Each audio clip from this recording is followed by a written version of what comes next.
आइए, आज का ये सिनेरियो जब किसी भी इमरजेंसी के अंदर कोई बेड नहीं है और हॉस्पिटल फुल हो गए हैं। चलिए देखिए मरीज का इलाज कैसे कर सकते हैं। आइए,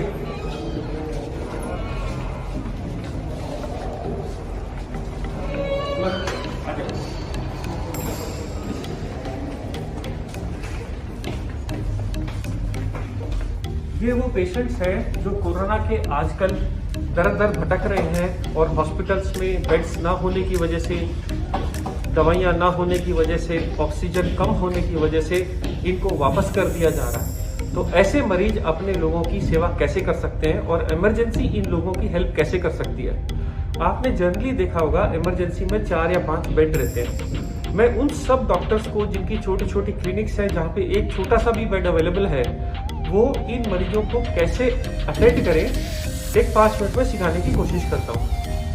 देखिए, जब भी आपने एक पेशेंट को अटेंडर के साथ लिटा दिया, अब आप इनके पास जाएंगे तो आप कोशिश करेंगे कि आप एक गाउन डालिए, इससे कि ये इन्फेक्शन आपको मत हो जाए। तो सबसे पहले गाउन डाल लेना है। गाउन डाल लेने के बाद असेस करना है ये मरीज वाकई में आया किस मजबूरी की वजह से था। अगर इनके पास कोरोना की रिपोर्ट है और इनका ऑक्सीजन सैचुरेशन कैसा चल रहा है, तो हमारे पास हॉस्पिटल्स में ये मॉनिटर्स रहते हैं। ये मॉनिटर्स हमारे को ऑक्सीजन लेवल्स बताते हैं कि मरीज की ऑक्सीजन कैसे चल रही है। ये पल्स ऑक्सीमीटर प्रोब है जो आपको हॉस्पिटल में मिलता है। अगर आप देखिए, ये ग्राफ बनने के बाद एक वैल्यू आती है यहाँ पे, ये 100% ऑक्सीजन के साथ आया है। तो आपको ऐसी फैमिलीज को जो डर के मारे हॉस्पिटल आ रहे हैं, जिनकी ऑक्सीजन 90 से ऊपर है, उनको बताना है कि आप पहली बार खतरे में नहीं हैं और आप ऐसे मरीजों का घर पे आराम से इलाज कर सकते हैं जिनका भी ऑक्सीजन 90 से ज्यादा है। इन लोगों को ज्यादातर एक तो डर और एक खाना ना खाना, वोमिटिंग होना, डायरिया, मोशंस होना और सांस फूलने की तकलीफ होती है, खांसी की। तो सबसे पहले आप इन पेशेंट्स के अटेंडर को समझाना है कि आप मार्केट में मिलने वाले रेगुलर माउथ वॉशेस या घर में गर्म पानी के साथ नमक के साथ गरारे करिए। इसके बाद ये लोग क्योंकि कुछ भी नहीं खाते हैं, इसलिए आपको घर का बना हुआ नींबू पानी, शिकंजी जिसमें विटामिन सी बहुत अच्छा होता है, या मार्केट में बने बनाए ORS आते हैं जो आप पिला सकते हैं। कोशिश करिए मरीज को 2-2 घंटे से कुछ ना कुछ देते रहिए। इसके बाद छोटे बच्चों का एक भूख लगने का सिरप आता है, सिप्रोहेप्टिडीन, ये कई नाम से मार्केट में आता है, बहुत अंडर यूटिलाइज्ड है। ये कोरोना का इलाज नहीं है, पर इससे भूख लग जाती है, भूख खुल जाती है। जैसे ही मरीज खाना खाना शुरू कर देता है, वो थोड़ा सा बेटर फील करने लगता है, उसमें फेथ आ जाता है। अब ज्यादातर कोरोना का ट्रीटमेंट जो भी हम हॉस्पिटल में करते हैं वो उनके बुखार के लिए, छाती में खटखट के लिए, सांस फूलने के लिए होता है। लोगों का सवाल ये है कि मार्केट में या तो ऑक्सीजन मिल नहीं रही और मिल रही है तो कम है, तो हम क्या करें। तो आप के पास क्योंकि ये ऑप्शन नहीं है या जिस टाइम पे ये ऑप्शन नहीं मिल रहा है, आप मरीज को समझाना पड़ेगा कि आप औंधे मुंह के लेटिए। 1 तकिया, 2 तकिया, 3 तकिया, इस तरफ तकिया, आपकी मर्जी है। कोशिश ये करें कि मरीज ऐसे उल्टा होके लेटे 10 मिनट, 15 मिनट। उसके बाद अगर ट्राई करे तो वो एक करवट भी ले सकता है, बट सबसे ज्यादा बेनिफिट औंधे मुंह से होता है। क्या ये साइंस है? 100% ये साइंस है। पुराने जमाने में जब लंग्स की डिसीज हो जाती थी और लंग्स बहुत बैडली खराब हो जाते थे, तो भी ये वेंटिलेटर के ऊपर भी पेशेंट को उल्टा करा जाता था। उसका कारण क्या है? जो ये बैक साइड ऑफ लंग्स के अंदर जो एयर स्पेसेस है, उसको कोरोना अफेक्ट नहीं करता, इसलिए पेशेंट को उल्टा करने से वो रिजर्व स्पेसेस खुल जाती है। उन रिजर्व स्पेसेस के साथ आदमी आराम से नई ऑक्सीजन बना सकता है, और जब तक ऑक्सीजन नॉर्मल लंग बनाने नहीं लगता, जब तक के लिए आपको सपोर्ट करता है। इस वक्त मरीज को कहना है कि ये पल्स ऑक्सीमीटर लगा के रखे और अब आप ऑक्सीजन चेक करिए।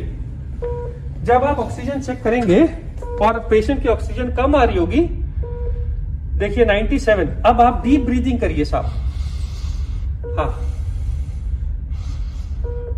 आपके सामने ये ऑक्सीजन थोड़ी थोड़ी फ्लक्चुएट करती है, आप ब्रीदिंग करते जाइए सर, जितनी आपको एफर्ट होता है आप ब्रीदिंग करिए।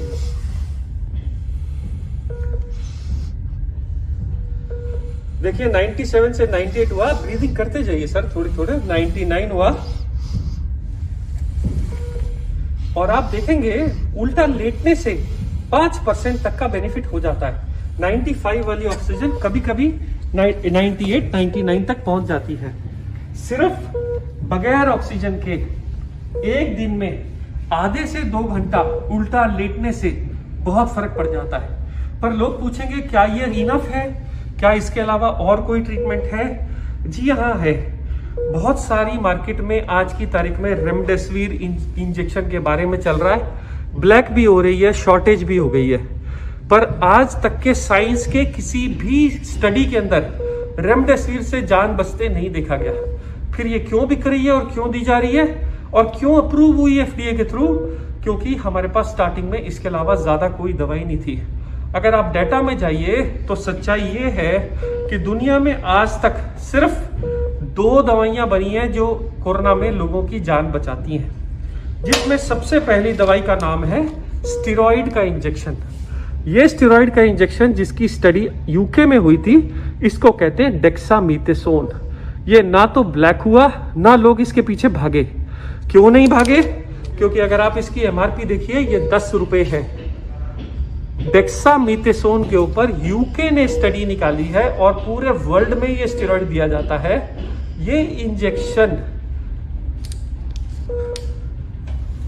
रेमडेसिविर से ज्यादा जान बचा रहा है, और ये मैं ऑन रिकॉर्ड बोल रहा हूं। रेमडेसिविर से ज्यादा इफेक्टिव ये इंजेक्शन है, पर ये सब मेडिकल गाइडेंस के अंडर ही दिया जाता है।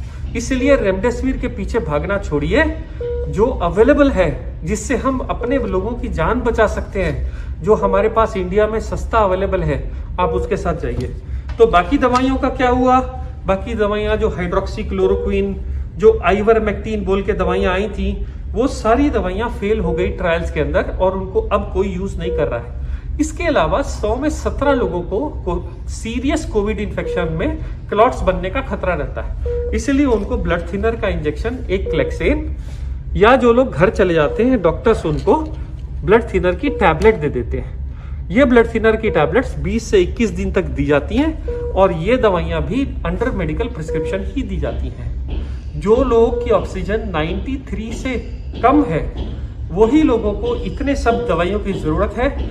जो लोग नॉर्मल है, वो लोग नॉर्मल खाना या सिम्टोमेटिक ट्रीटमेंट से ही ठीक हो जा रहे हैं। स्टेरॉइड की जरूरत सिर्फ 2nd वीक में पड़ रही है। एक और चीज याद रखिए कि कोरोना की उम्र सिर्फ 14 दिन ही है। अगर आप 14 दिन जी गए तो आप कोरोना से जीत गए। अमूमन आदमी की उम्र 50-60 साल होती है। कोई रीजन नहीं है कि हम कोरोना से हार जाएं। अगर हम हाथ जोड़ ले, एक दूसरे की मदद करें, चीजें ब्लैक ना होने दें, और जो अवेलेबल संसाधन है आज हमारे पास उसको यूज करें, तो हम सब ज्यादा से ज्यादा लोगों की जान बचा पाएंगे। मैं संजीव कुमार, सनशाइन हॉस्पिटल हैदराबाद से बोल रहा हूँ।